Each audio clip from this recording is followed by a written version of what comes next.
What is going on? What is going on? What is going on, party people? It's your boy, Coach D Brown, in the place to be. I got, well, who am I, right? The former first round pick and big leaguer with the Kansas City Royals. And I got my man on here. You know what I'm saying? I'm gonna throw him, take a trip down memory lane. All right. So we're gonna take it back. I ain't gonna say what particular year, but put it like this. Let's say One More Chance was bumping on the radio. Remix of Biggie was bumping on the radio. We had, Nas is all on the radio. Crazy songs over there. So I had the opportunity to go to this tryout. We talk about tryouts and stuff all the time on here, but we had this tryout, and it just so happened to be at Rutgers University. Yeah. And so at this tryout, we met different people here and there. We had a few big leaguers, and I don't know how many guys end up signing pro there, but I met this gentleman right over to my side over here at this particular tryout. And just so happened months later, all right, we both got drafted by the Kansas City Royals. It was a Kansas City Royals tryout. And, so we hit it off from the gate, and come to find out we got to talking, and he's like, yo, where you from? He's like, yo, I'm from the Bronx. And I was like, where you live? He's like, Briggs Ave. And I was like, really? I said, you know where Palm Place? Da, da, da, da, da, da. He was like, yeah. I said, my sister lives there. He was like, no way. So, he grew up basically around the corner from where my sister been living there for 20 plus years at the time. And, hence the friendship began way back. And here it is, 23 some, oh gosh, 24, almost 25 years. Gosh, time flies. Since I first met this gentleman sitting to the side of me right here. So, we've been friends since that time, played professional ball in Kansas City, caught up in New York and all over the place. We always stay in contact with each other.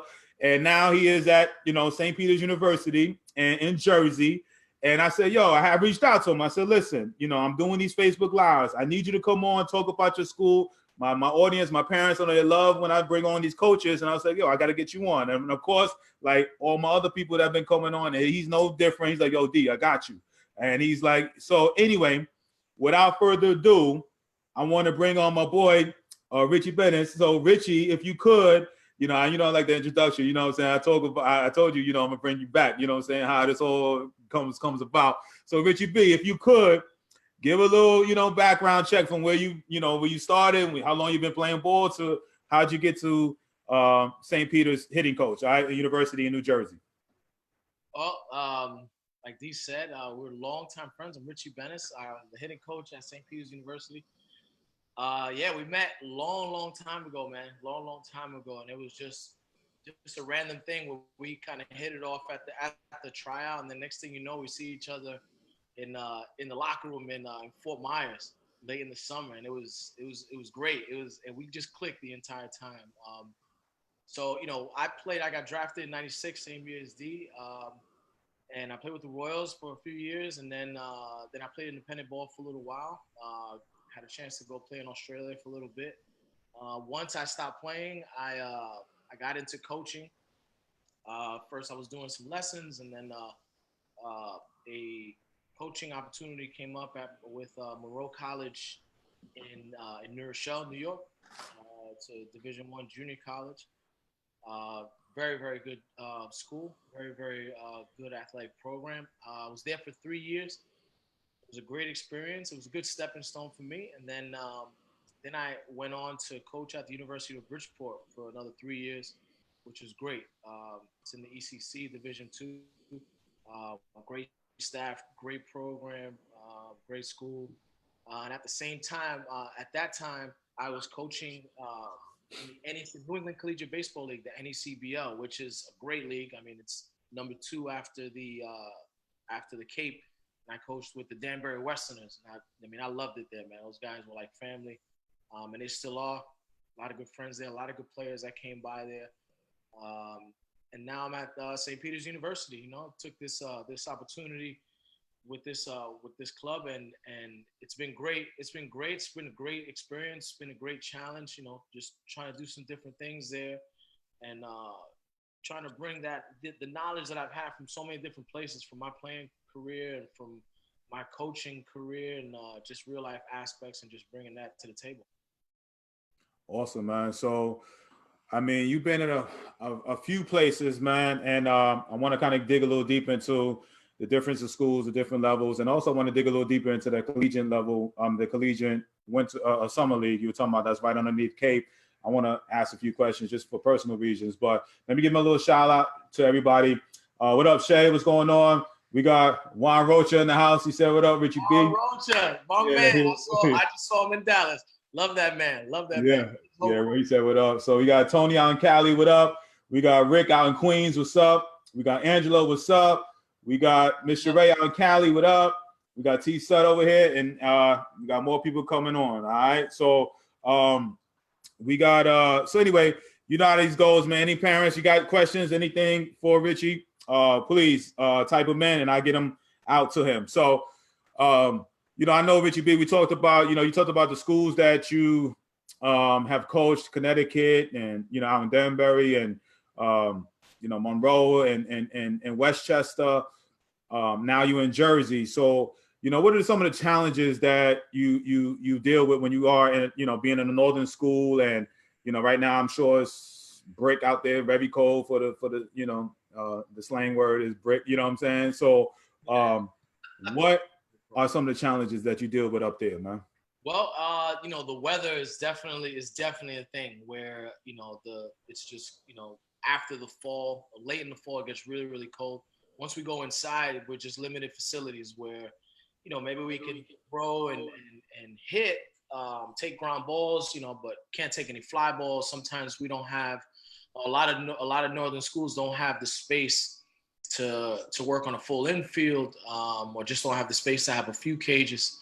So, you know, those things are limited. You know, sometimes because we're inside, you know, where guys throw pens and where guys work out as far as weightlifting are in two different buildings. So it can be a challenge for players. You know, sometimes the snow you know, you get snow, you got to get through the snow to get your work in.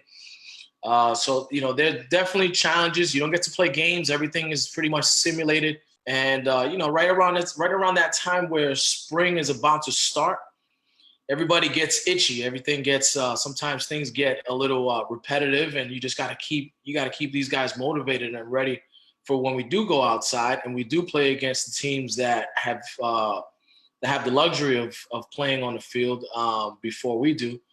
Just keep them motivated. So, you know, but it's something that, you know how it is. We grew up on it, you know, you can be successful still being in the North. So. All right. So I got, let me give them a little shout outs. People still coming on. We got a bunch of our guys over here. We got K Moore in the house. We got Dash and Melvin Dash in the house. What up? You know, we got Dash. Yeah. So what up, Mike? What out in Highland? What's up? What up, Kenneth in Memphis? What's up? Christina and Cali? What's up? We got George out in Memphis. What's up? Miss Lapola in Marlboro. What's up? We got. All right. He said El Nano, what up? Dash always. So anyway, so now, you know, you out in the Northeast, you're dealing with these, you know, weather issues, and, you know, it does make a man out of you out there dealing with them weather conditions out there. But what are you know, being other Northern school, and I know Jersey and New York, you got some really good talent out there. So how, you know, the conference that you guys play in, talk a little bit about the conference that you guys, St. Peter's, plays in. Well, we play in the MAC conference. The schools that that are in the same conference are schools like Marist, Iona, Manhattan, Canisius, Monmouth, Quinnipiac, Fairfield. You know, so it's pretty much it's within the Pennsylvania, New Jersey, Connecticut, New York region. You know, like so it's very cold. It's very cold up here. So, but there are a lot of good players that come here, and there's a lot of good players that are outside of those territories that also want to come play up here to get opportunities. Just because we're not outside 100% doesn't mean that the skill level isn't there, and the experience isn't there. So, and I think a lot of players realize that, and they go where the experience is, and they know, they get a good feel for what they're gonna get, as far as what kind of coaching, what kind of experience, what kind of growth they'll get. So, that's the challenge, and I think that's the excitement of the challenge of being a Northern school and trying to get players to see that there's not such a disadvantage being up here. Hey, so seeing in the Northeast, and you got those tri-state areas and all of that. So where's your recruiting base? Is it, where you going to get kids? What's your roster looking like now? Where are you trying to go? In the future with this recruiting base? Yeah, well, this is my first year, and Coach Ramirez, this is his going into his third year. So, he's had the challenge of trying to recruit players from around the area. But even though we're in Jersey, we've expanded out towards more New York, which are neighbors to Jersey. But we've gone out to Delaware. We've even have interest from kids in Florida. We've even gone out as far as Puerto Rico, and we actually have a player coming in from Puerto Rico next year.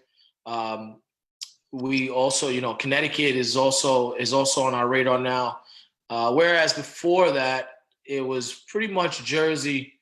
That was more of, which is more of what filled the roster. Massachusetts is another option. I went out to Maine and did some recruiting out there a few months ago. So we're definitely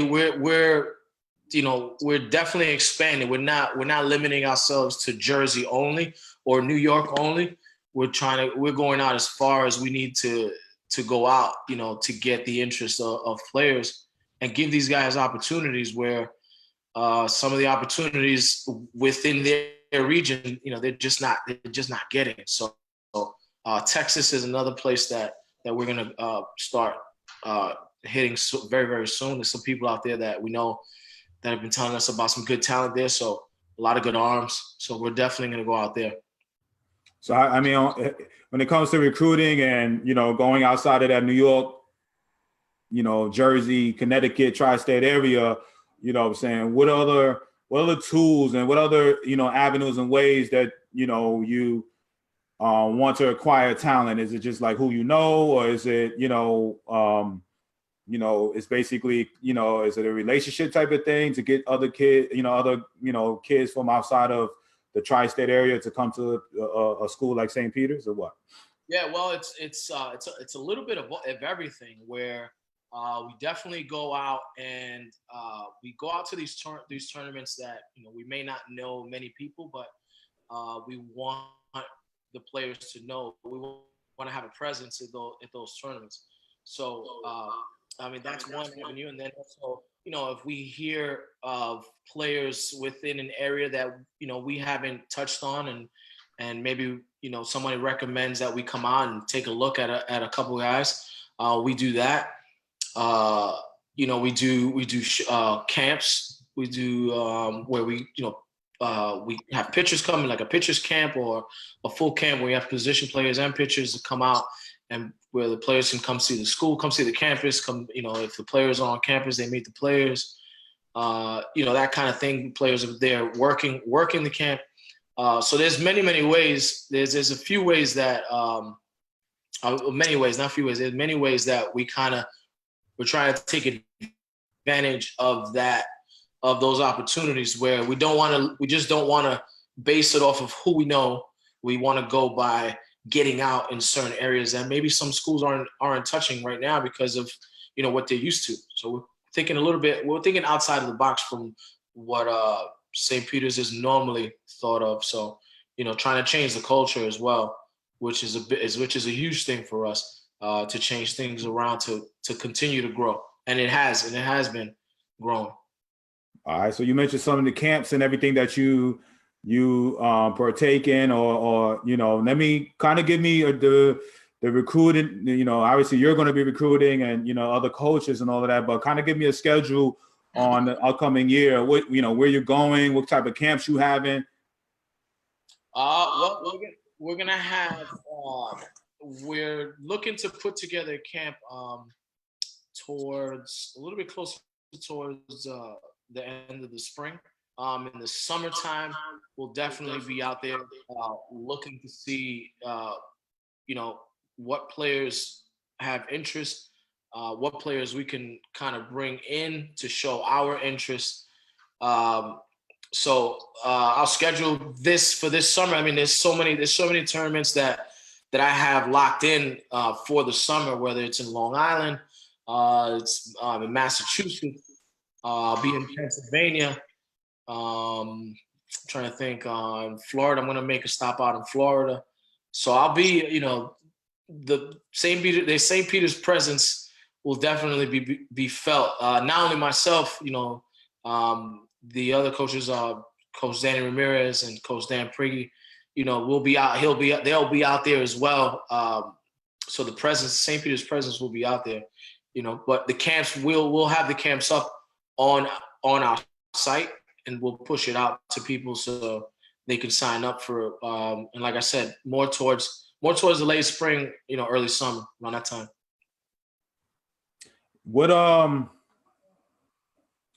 So you're saying you got the camps coming, you have, you're expanding on there. Tell me a typical schedule that St. Peter's play. Who are you playing outside of the your conference? You know what I'm saying? Are you playing, name some of the schools, man, that you play. We're playing we played George Washington, we played Central Michigan, Pitt, and coming up this weekend we have Central Connecticut State, Wagner, St. John's, LaSalle, Fairleigh Dickinson.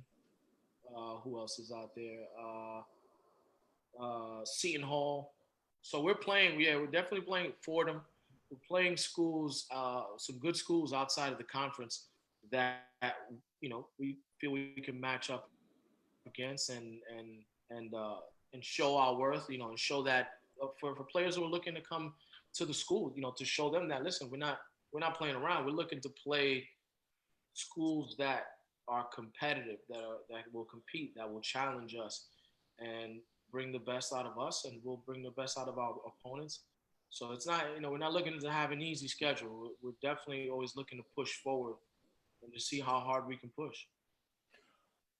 Names, saying, I don't know if you said this, man. We're talking St. Peter's and of New Jersey, but I don't know if everybody kind of know where it is, and name some of the good things around that's going on, and particularly in the area. So if somebody was outside looking in at St. Peter's, tell a little about the school and also facilities. Give the location and what is it close to, and then give a little background on the actual what kind of facilities and stuff you guys have over there at St. Peter's.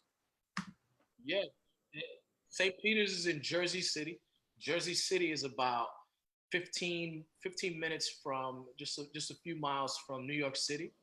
So and only a few miles from Hoboken, which is in New Jersey, and both places are great places for people from out of town to live in and to visit. Obviously, New York City.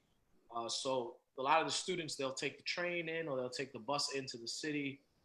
Have a good time, have dinner. You can do the plays. They can go out and enjoy themselves. And then so it's not far at all, which that's a great selling point for us. Facilities wise, we have right now we had a tennis program, and the tennis program is no more there, unfortunately. But fortunately for us, we have the access to the bubble where they would compete. So the bubble is about 70 to 80 yards long and about 100 feet wide. And I can't remember how high it is, but high enough where our outfielders can actually field fly balls. So we're very, very lucky, very fortunate to be a Northern team. Funny how we were talking about it earlier. We're very, very fortunate that we can run a full infield. We can do bunt defenses. We can do some outfield. We can do in and out. We do a lot of things in there. Other than hit, we don't have any cages there yet, but our cages are downstairs in another building, which is great. We have a cage there. We have, stations where we do some soft toss, our tee work, our bunting, and even a little area if guys want to pitch on the side, they get their pitch, get their pens in a little bit. But I think the greatest thing about that is that we have, for the off season, we have that bubble. That bubble's huge for us because we get to do a lot of things. We get to actually run plays on a real size diamond. And then we have our own field. We're actually getting a brand new scoreboard put in this year, and a lot of renovations, in the next few years to the facility, to the field. So we have a grass field too. So a lot of lefties. You'd love to play there. There's a wind tunnel that blows out to right. Forget it. You would have had 1,000 home runs in the season. Nice. Yeah, only if I could hit again, right? Yeah. Well, I'm all grass. Nowadays, that's like unheard of in college, right? Unheard of, yeah. I would automatically thought with the weather and all the issues that up north, you guys will have turf. But that's what's up. So, all right. So St. Peter, St. Peter's is in Jersey City, right next to New York City. So that's a great selling point. And I know you guys use that. Some of the academic requirements that it takes to get into a school like St.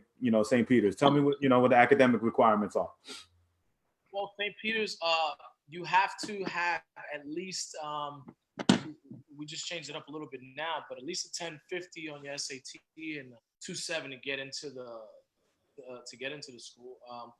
A 3.5 and a 1170, on your SAT will get you, tons of academic money. I think it's like 27,000 of academic money. So, the better the grades, which we look for as well, the better opportunity for the players, especially a player that we're looking to offer a scholarship.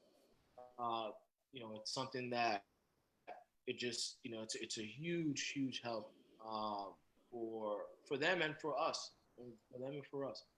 Mostly, for them, it's all, everything is academics. It's student athlete, not athlete student. So them getting into the school, into the institution by way of their grades and their test scores. That just says a lot for us. That says a lot to us. We get a guy who works hard, that takes pride in their results and who they are. So we look at that thing very, very carefully. And then if you're coming from a Catholic school, there's another, I believe another $1,000 that's tacked on to the scholar, to whatever money you're getting. So, there's plenty of opportunities. So, and then, there's, depending on who we're looking at and what we can offer and what we have available, those are things that we put out there as well. So you're saying, so somebody comes from a Catholic high school, they get an additional $1,000 off, scholarship just for coming to St. Peter's? On top of what they're getting, based off of their grades and their SATs. Nice. All right. Let me give a little bit more of the shout outs. Cepeda in the house, and what's up, Chuck? What's going on? Michigan in the house. Chuck's like, yo, I got some kids in Michigan for you. Oh man, and I need to get out there. I love Michigan. It's cold. Yeah, but I take those guys away from Central Michigan. He said it just depends on what you need. He got them. So let's talk. Mike Bragg of the Highland says, what age do you normally start looking at young players? Realistically, we see guys out there that are young that we can't talk to, obviously, but realistically, once they reach their junior year, their first, September 1st of their junior year is when we can actually make moves on these players. Some guys we hear of prior to that. And of course, when we go to these showcases, you see freshmen, you see sophomores, and you kind of keep tabs on them for a couple of years. And if they catch your eye when they're young, then you kind of keep your eye on them for the next couple of years until you're able to speak to them. But I would recommend that, once a player reaches high school, once he's a freshman in high school, he should assume that he's automatically getting looked at. Because if I'm going to a showcase because there's a kid that I want to see and that I want to pursue, he's not the only kid that I'm going to see. I'm going to see a lot of kids there, and my eyes are wide open. And if I see some talent, and I'm gonna ask somebody. If I can't, then I'll wait. But the interest will be there. So I would say as soon as they become freshmen, work hard. Don't think you're gonna get recruited that soon, but just work hard, because by the time your junior year hits, that hard work already it's something that's already in your system. You don't have to turn it on when it really counts. It's already routine. Hey, I love what you said. You said as soon as you step foot on as a freshman, JV, varsity, whatever, assume that your recruiting process starts, huh? That's right. I love it, man. I love it. You want to be able to sell yourself. You want to be able to show your value and what your potential is every time you step on that field. Because just like they told us, we were fortunate, and you know what I mean. And I mean, you made it to the big leagues and stuff like that. So, and guys are watching until you don't have the uniform on anymore. People are watching. So, they're always evaluating. So, the moment you get on there, it's very, very important that you show what your worth is. You show what your talents are. Whatever you need to work on, you work on very, very hard, and the things that you're very good at, you still work on so you can get better at. But at no point, do you want to start the hard work the year or a few months before the year that schools can talk to you. I love it. And some of these guys, they think it's March 15th and it's the third, fourth game, and it's 20 degrees outside up in the Northeast or down south, and it's cold and it's raining, and nobody's here to watch me and all that type of stuff. You know what I'm saying? This is good information, because they be sleeping out here. They don't realize this. You know what I'm saying? They don't know. Yeah, I mean, there's scouts that just pop up out of anywhere. Sometimes we don't even know they're gonna show up, and they just pop in. And so it's very, very important that these guys, I'll tell you, for me, the way I was discovered, there was a guy who came. There was a guy that came, a bird scout that came to the game to see somebody else, and he saw me, and then all of a sudden it was different. And I was young. I was only a freshman. So he kept tabs on me, and then all of a sudden I was on the map. So, I mean, I think pretty much.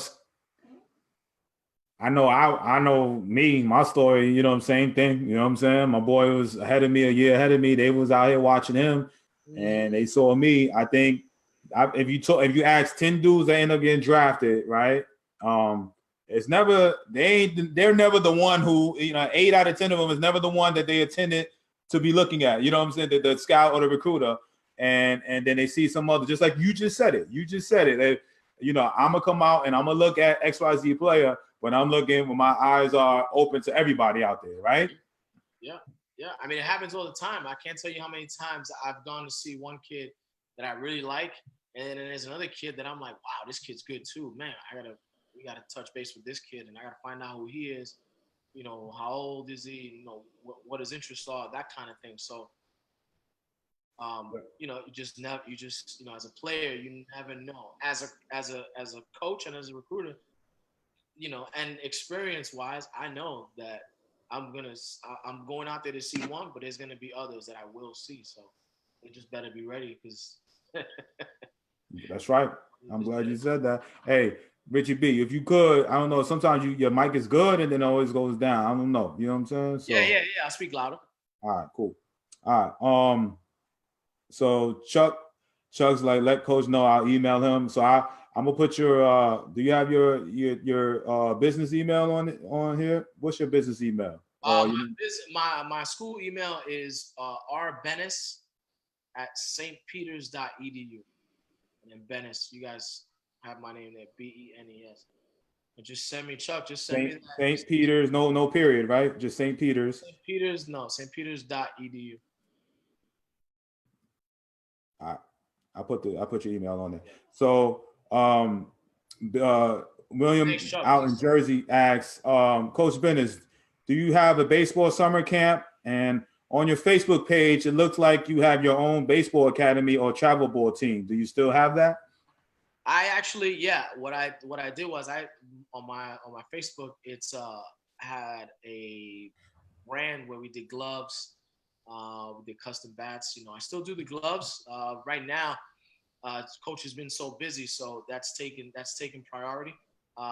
Coaching wise, I do have camps for local players here in Westchester, and hopefully, you know, we can do something out in Jersey. So, you know, it's something that I'll definitely put out there. If you're interested in any of that stuff, you know, please send me a message. And then the travel team that I'm going to be coaching, it's a travel team of older kids. I think they're 2020s, so which is completely okay, which is completely okay. You know what I mean? So it's a group of players that that are looking to play at different schools. So we're going to be taking them to different tournaments and getting them the exposure that they're looking for. Well, that's good for you too, right? So you get to coach them and also look for your players too, right? You know what I'm saying? Yeah, exactly. So, you know, I'll see some of these guys out there. Yep. Let me ask you this. So Rick says, did Coach Bennis play high school ball in the Bronx? I played for McClancy in Queens in '96. McClancy. Oh yeah, I did play in the Bronx. I played at Columbus High School in the Bronx. So McClancy, I think thinking Peter Monroe went to McClancy, but he went. I think he got drafted in '95, right? '95. Yeah, the pitcher, Peter Monroe, right? The pitcher, Peter right? Monroe, yeah. All right. AD, what's up, family? William asks, Coach D, is Richie B, he didn't say that, but I said it. Is he coming to your evaluation camp in August? You know what I'm saying? So I ain't told to you about it, but we're behind the scenes. I'm putting together a nice little, evaluation for, people, connected to my organization, DB Elite, and also connected to, the D Brown Baseball Show. Yeah. We're going to have like an evaluation camp. We're evaluating players and, getting evaluations from coaches like yourself. Yeah. And we're hosting that for, right now it's tentatively the first weekend in August. And, I definitely, going to reach out to you, make sure you come down there, you know what I'm saying? And, we'll be in contact, you know what I'm saying? Get it working. So I got shout out to this weekend. I got my boy, I got a, I got a young gentleman from Florida that came up here for assessment and the whole DB recruiting services out here. So he drove up him and his family yesterday in Jacksonville. We're meeting up tomorrow to do an assessment, but in August we're going to do it. We're going to do it. We're going to have, try to get multiple coaches over there. And, I'd love for you to come down for that. You know what I'm saying? So I'd love to be there. Love to. All right. Cool. All right. Jared says, how's it going, Coach Brown? Tell Coach Bennis, JQ, Ray, and Jay said what's up, and let's rock this. Let's rock this weekend. Let's go. I'm taking it as one of your players or what? My boys, that's sir. Okay. All right. Brant, what's up, baby? So yeah, we so I want to talk a little bit about this the summer league when it comes to when young athletes come into college. And you're saying this, I'm gonna talk about the little, college league, that's right underneath the Cape, and the benefits of something like that. So I'm sure some of your players will be playing in that. Talk about the different levels and why these college kids play in this particular collegiate level summer league type of thing. Well, I mean, most of the guys that play in this league are guys that are looking to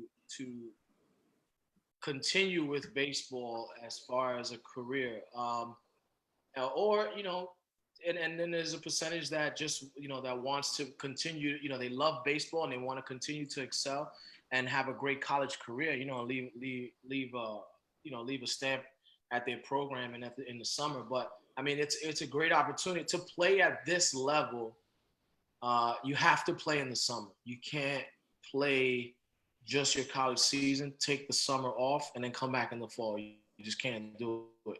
So, if listen, there's plenty of things, plenty of variables where some guys have to work, some guys have to do an internship, but they're mixing in games to be able to do that. And then there's other guys that can just go away for the summer and play. And they're with host families. It's just like playing professional baseball. That's their taste of professional baseball. So with coaching in the summer was a treat for me because it felt like I was back in pro ball, but on the coaching side. So it's a huge advantage. You see players from so many different schools. Most of them are from the Division I level. So you get guys from USF. We had Georgia State. We had Miami, Florida State, and then more local schools. Georgetown was one of them. Siena, Fairfield, Quinnipiac, like those guys were on our roster. Division II player from St. Thomas Aquinas who was drafted, was one of our best players as well. So, even though most of the players are Division I players, it doesn't mean that a player from Division I or Division II or Division III can't crack the roster, especially later in the year, and make a staple. Another kid, Division II, came on with us late. He played in the Hamptons, and then he came to play with us late in the season, the playoffs. Did absolutely amazing. Then he started off in the Cape the next year. And he got drafted, JoJo Gray. He was just in that Puig trade from the Reds to the Dodgers. So I think last year from that team, or one of the teams, we had like 7 guys drafted, and that's only us. Throughout the league, there were multiple guys drafted out of that league. Kid like or a guy like Steven Strasburg pitched in that league as well. So it's an advantage with what your goals are, what you need to work on through the summer. You have coaches there that get the information as far as if you're a pitcher, how many innings you can throw, how many, what you need to work on, if they can work on that with you. So, it helps you come back in the fall better than you left in the spring. Never want to go into the fall the exact same you left in the spring. You know how that is. It's just, it doesn't help because there's other guys that are looking to earn a spot. So you got to keep working hard. But, the NECBL is also partially funded by Major League Baseball. So it splits it with the Cape. So the Cape has the sponsorship for 2 years. The NECBL has it for the next 2 years. So they kind of alternate every 2 years. So there's scouts there, all the time. So it's a great experience. I love it, man. All right. So Chipper in Nashville says, have you ever seen or coached late bloomers? And what is your thought on them, prediction-wise? Yes, I have. I have coached late bloomers. The thing with late bloomers is, most late bloomers don't, they don't give up on themselves. But it's very, very hard to last that long, to be able to show that they're gonna blossom late. Because they're not as consistent. They're trying to blossom as soon as possible. And a lot of things go wrong. So when a coach or an evaluator doesn't see that right away, it takes a certain guy to evaluate, a certain coach to evaluate and to stick with someone. It depends. It's timing. It's really timing, man. Because if there's 3 coaches there, 2 of them may not need, they need a certain player right now. And then that one coach may need a player that can, he can wait a couple years for him to develop because he's got somebody else in that position. and luckily one out of those three coaches are interested in you. But sometimes you just it's the luck of the draw. So for guys who are late bloomers, just work on being consistent on what you do best. If you hit line drives all the time. If you hit the other way, try to hit the other way all the time, and then work on hitting the inside pitch over the shortstop's head if you're righty, second baseman's head if you're lefty. But don't try to do more. Don't try to do more than what your ability is at that moment. If your thing is just hitting balls the other way, if you hit the ball hard naturally, then just swing naturally. Don't overswing it. So it's just try to do what you do consistently. Defensively, if you field ground balls smooth and you make the routine plays, continue to make the routine plays. Don't get crazy and try to make a routine play into a spectacular pirouette jump throw. You know what I'm saying? So it's just that's not what coaches want to see. We want to see consistency. If I was saying this the other day to a player, you catch the eye of a coach when you hit a ball off the tee 100 miles per hour, or you throw 95. But if you can't consistently hit the ball that hard in play, or throw the ball that hard in the zone, then it's not helping. It's not helping. So name some of your influence when it comes to hitting. You know what I'm saying? Who have really impacted your way of hitting as a player and obviously in your teachings. Well, hitting as a player, there was a guy that we both know, K Long.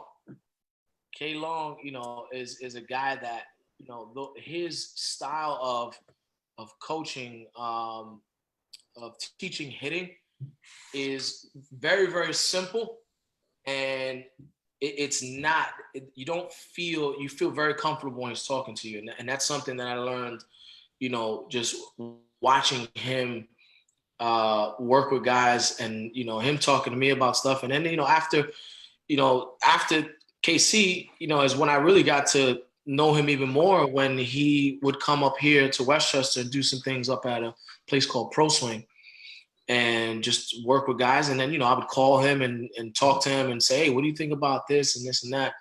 And I always make jokes about, I remember I called him one time and I was talking about the guys that I'm working with who are like 12 years old, 13 and this and that. And he's telling me about, Jeter and does this and A-Rod and Cano and this and that. And I'm like, K-Long, you talking about Cano, I'm talking about 12-year-old Johnny. Right. right. They can't do what Cano is doing. You know what I mean? No, exactly. So, but just talking the similarities of,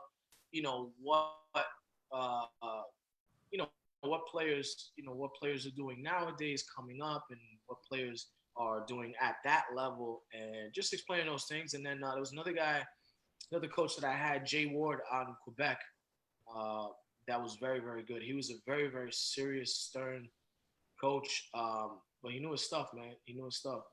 And just watching guys and listening to their approaches. That's one thing that I like to do. I like to listen to a lot of good hitters and listen to the things that they say that are similar to each other. A lot of them speak the same. They speak the same language. So, there's many influences, but direct, I would say, K Long, definitely. No doubt. All right. We got Chuck asks, which summer league again? You were talking, and I don't think you really explained. Like what summer league is the name? What's the name of the summer league again?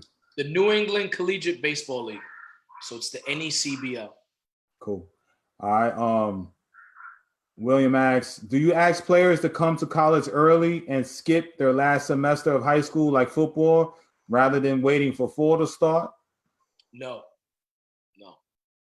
not at all.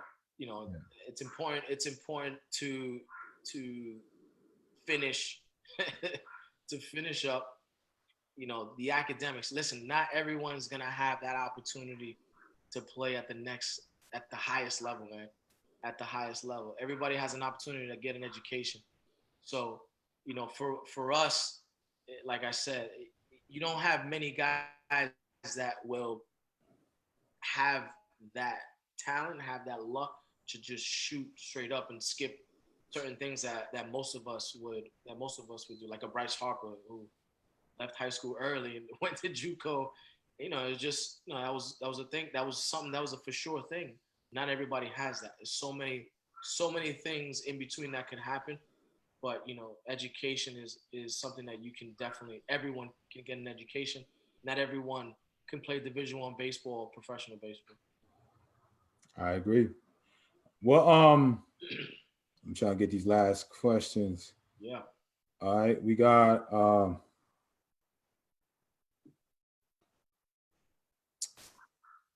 what's up, guys? Brandon says my buddy played center field for St. Peter's, graduated in '98. Hmm. All right. Angelo Cortez says, tell my cousin I said what's up and to come to Florida so we can chill. Love you, Edge. Uh, Love, man. AD Thought, what's up, AD? All right. He said, Coach, what's your opinion on the launch angle, man? Ooh, man. I am not a fan of the launch angle. Not a fan of the launch angle. And the launch angle is beginning to phase out. Let me tell you, the launch angle is it's a fancy way of saying it's an uppercut swing, man. Just a fancy way. When you see guys that are swinging for the fences and you know they're launching baseballs, just pay attention to where their contact point is and where their hands are, and you know, and of course the swing has to finish high. You know, you're not going to finish low. It has a lot to do with the hands. It has a lot to do with the body. But the launch angle is very, very easy to pitch to. If you got a guy who can pitch, you throw him a fastball up, slider away, or change up away if you're lefty.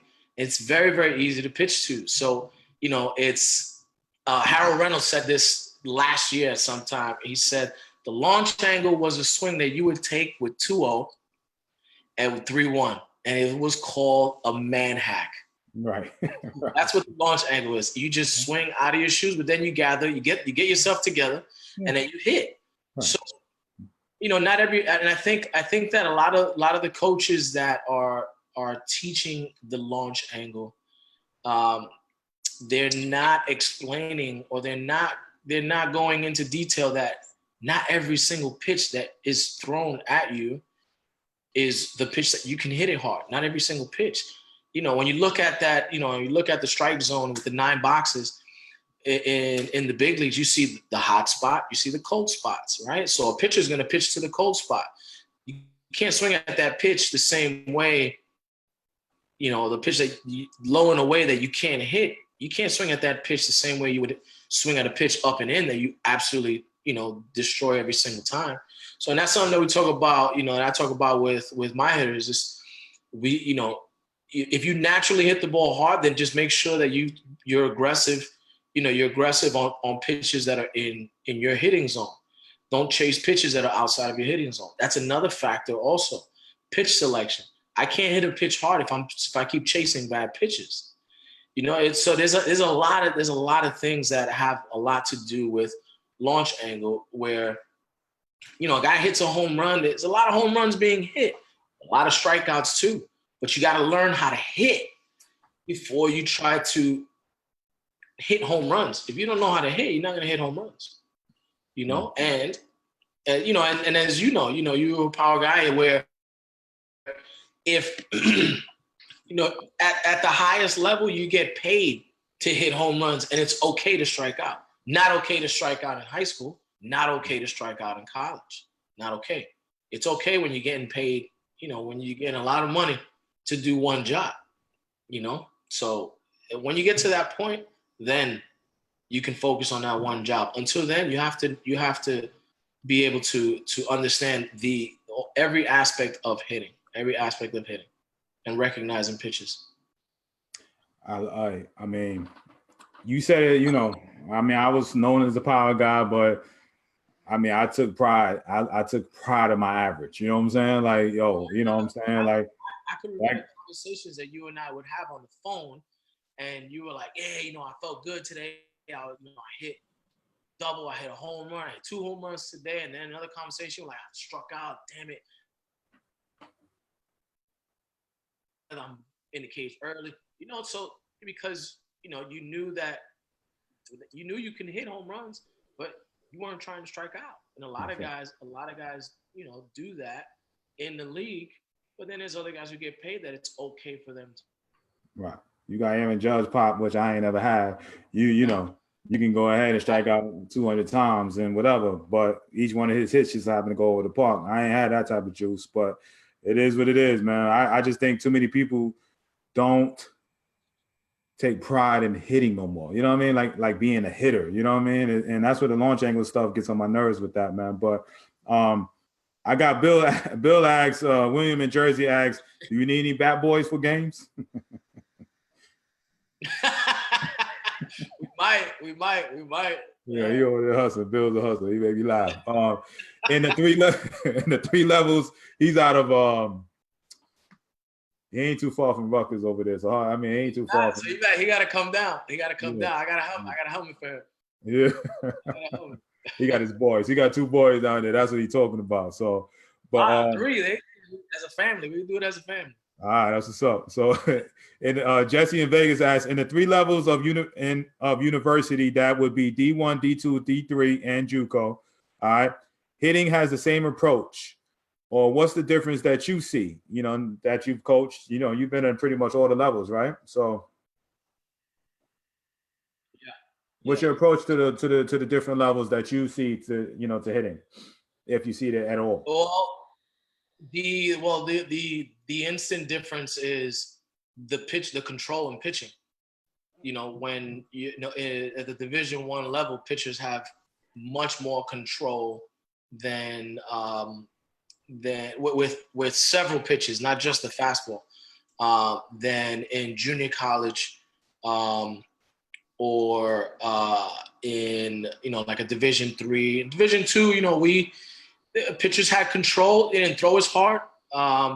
You didn't see as many guys that were throwing hard, but there were some guys that would bring it. So, excuse me, sorry about that. So it was it's interesting to see the differences in the hitting approaches as well. At the Division I level, guys think a little bit more. They tend to take pitches. They don't, even though you still get the high strikeouts, but you get more contact. If you give an opportunity to a team Division I if you put them in a position to hit, meaning like you walk guys or whatever, they're gonna hit. They're gonna take full advantage of that. So I think the approach, if you get a guy, you get a couple guys sprinkled here and there that do well at the Division II and the Division III levels. Not even a couple. There's a lot of players at those levels that are really good and just decided to go those levels. But I think the difference between Division I and 2 and 3 is the control of pitching and the discipline of the hitters. It's a difference. It's definitely a difference. All right. We got Brandon Ellsworth says, my son was preached to for years to hit ground ball and beat it out. He's super fast. Now we're working on line drive, launch angle, 0 to 5 degrees. It's not a question, I guess, is like, is it right? Or, Well, he's an 11-year-old kid. I think, as an 11-year-old kid, if he's working on, if he hit ground balls and run it out, that's a great thing. Yes, work on line drives. I don't, to hit with a launch angle per se, it takes away part of his game. If he can run, and if he gets on base, let's say he hits a single in between the hole between short and third, If he's fast, he's gonna steal second. He's fast, he's gonna steal third, or he's gonna score from second easily. Launch angle, is basically you're teaching the guy hit the ball as hard as you can, so you can hit it off the wall and get a double. Where strategically, if I know I can run, then I just need to get on base because I'm gonna get the second and I'm gonna steal or hit and run. Where that's where strategy comes into play. So as an 11-year-old kid, I definitely, if he's a kid that makes a lot of contact with the ball on the ground, then you teach him to kind of hit the ball at a certain contact point and work with his hands, work with his lower half to be able to hit that same hard ground ball in the air through the infield. A lot of kids that I work with, just not even just the young ones, the older guys too. I want them to visually see themselves when they hit. So when I say, I don't normally tell guys, hey, hit a ball out of the infield. Because the first thing they're going to think of is a ball hit and it's going over the players in the infield. I tell them hit it through the infield or hit it through the gap. So this way they're splitting. They're looking to hit through the baseball and not trying to get beneath it to lift it and get too much air under it. So, and then if this young man doesn't have the power where launch angle would benefit him, then it's going against what his talent is. If he has speed, then you have to find a way to be able to utilize that speed and increase his value. Doesn't mean he's not going to hit balls in the gap or home runs, but he's going to be, I was a shortstop, you were an outfielder, guy hits a ball to you and he's flying up the line. You're like, oh man, I got to get to that ball quick. Starts making errors. Guys start moving around, moving it. It's a whole lot of things for that, We just talked about this the other day. Just talked about that. Yeah. Last question, and then I'm gonna get my man Richie B up out of here. Sergio out of South Florida as coach at 13-year-old. He has a 13-year-old playing travel ball all summer. He's a power switch hitter, and he struck out 12 times. Is that good or bad as a 13-year-old? He struck out 12 times in what? As a 13-year-old, is that good or bad? Basically, striking out 13 times. 12 times. I'm sorry. Striking out 12 times. Depends. I hope it wasn't in 12 at bats. Right. So, striking out 12 times, it just depends on how many at bats he's had. I think that if he's had 24 at bats and he struck out 12 times, I don't think that's good. I don't think that's good. I think, at that age, you have to learn to put the ball in play and create opportunities for for yourself to get on base and for your team to score. And I think that has to be taught at the younger level, at the early levels. I think nowadays that many or some of these coaches don't emphasize the importance of being able to know how to hit a ball, to recognize pitches, the importance of getting on base, that it's okay to only get to first. You don't have to touch them. You don't have to touch them all in one swing, man. You don't have to touch them all in one swing. You don't have to hit the ball the hardest. With all these rule changes that they're making in baseball now, I guarantee that they will never, ever make the change that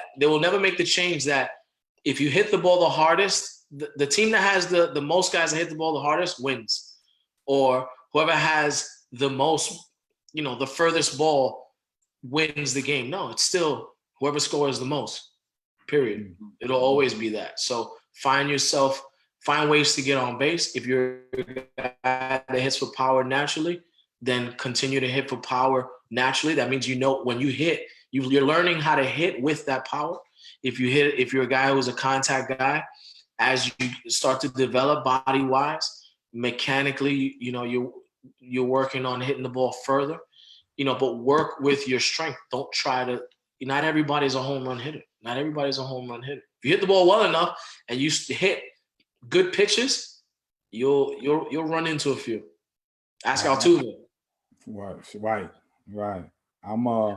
He also states later on, and you know, I knew he had power, but he said his boy hit 21 home runs and striking out 12 times and maybe around 35 games or so, 40 games. So, you know. Okay. Yeah, well, yeah, you know that's good, Sergio. You know That's you good. know, it's That's great. You know what I'm saying? 21 home runs and just 12 strikeouts, man. You know that's good. You know what I'm saying? I'll be looking for him in a few years. You know what I'm saying? Sure. So, all right. Listen, Richie B, man. Pleasure, my brother. You know what I'm saying? I I love the fact that you took your time out your busy schedule, man, to come on. Not once, but twice. We was a couple of days ago. We tried to do this, and Facebook decided that they didn't want to work. You know what I'm saying? So, Facebook shut down because they knew we were gonna come on. That's right. You know what I'm saying? Like I was just like, what the timing of it? We were both like, what's going? I thought it was me, but yeah, come to find out it was Facebook. So, but anyway, I appreciate you, brother. I just want you to leave my my audience right here. Give the parents and the kids listening, and if the people that are going to be listening in the future, on the future replay of this, give them a little something to go home with. You know what I'm saying? Or it could be words of wisdom. It could be about St. Peter's. It could be anything, man. Just give them a little something word. I have all my guests, ended right. Well, I mean, I would say, something that I would say is talk a little louder about doing. The most important thing for every single player is consistency.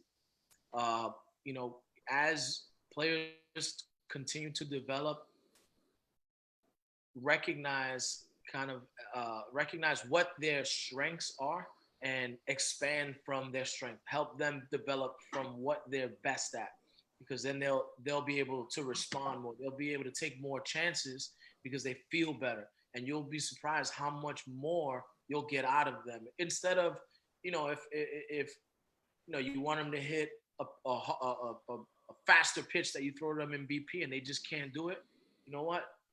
It doesn't help. Slow it down and then kind of speed it up without even saying anything, and then just let them know that certain things that you guys are working on is what's creating that confidence. And one thing about St. Peter's, keep follow us, look for us at the fields. Anybody has any questions, please feel free to email me directly. If you guys know D, contact D to contact me. But I really appreciate you having me on the show. I really appreciate everyone asking questions. And I hope to see you guys down the road. And there you have it. So, Richie P, love you, my brother. Thank you so much for coming on, my guy. We are heading into the weekend, right, man? I want everybody to have a safe, weekend. I'll be back Monday again at 3:00 Central Time. Richie B will be in contact. We're gotta get you back on. I gotta see you in the summer over here for my assessment camp in August. We're gonna make plans behind the scenes. He said it before. He said his main hitting guy, and we all came up together. His main hitting guy is Kevin Long, and with my big league shortcuts training system, there's a lot of Kevin Long's trainings. You know what I'm saying? And I had K Long on here last month sometime, and the influence, the knowledge that he shared, around the country, but definitely to his guys, and Richie B being one. We don't do nothing but basically regurgitate, if that's not a word, but anyway, talk about everything that we learned from this man. So a lot of my teachings, a lot of that goes on along with the Big League Shortcuts training system. All right. I also have the DB recruiting services, get you connected to, personal friends of mine, like my boy Richie B here. And, speaking of that, Richie B, real fast, 2020s, anything you looking for, you feel to 2019, or what are you looking for 2020s? What you got going on? Like off the top of the head, anything that comes off the top, tell me what's up. Oh, we're looking at arms, and we're looking for infielders. So, so if there's some arms out 2019, 2020, you done with 2019 so far, or what? 2019, we could probably use an arm or two. It depends on what we see, what we're looking at, but we have a lot of arms coming in. But 2020 for sure, some infielders, definitely what we're looking at. Okay, all right, you heard it here, man. So Mark in Indiana says thank you. Chipper in Nashville says thank you. Brandon says thank you. Jay Maya in Wisconsin says thank you, man. So we are you know, they all are, you know, appreciative. You know, my boy Chu out here and my boy Chu Freeman. I don't know if you ever met Chu. Chu, ex-big league. I got to get Chu on here too. But he said he got 5 or 6 2020s ready for you too. He's out in Dallas. So shout out to my boy Chu. You say you wanted the Texas connection, right? Yeah, I So connection, yeah. So Chu, I put the email in there, Chu. If not, reach back out to me and I connect y'all two behind the scenes. You know, we are and you know, Amy Marie, please reach out to me. All right. So Alicia, everybody says good stuff. So I appreciate you, my brother. Love you, my guy. You know what I'm saying? I will be in contact with you. My listeners, his email is on here. You know, don't just be talking about how cute he is. Bring him some players. So you know what I'm saying? We get this ball rolling. All right. All right. So I love you, my boy Richie. I love my fans out there for listening. And Monday, we'll be right back at 3 o'clock Central Time. I want to say peace and love to everybody. Richie P. Appreciate you, my brother. Later. Love you, bro. No doubt, buddy. Later.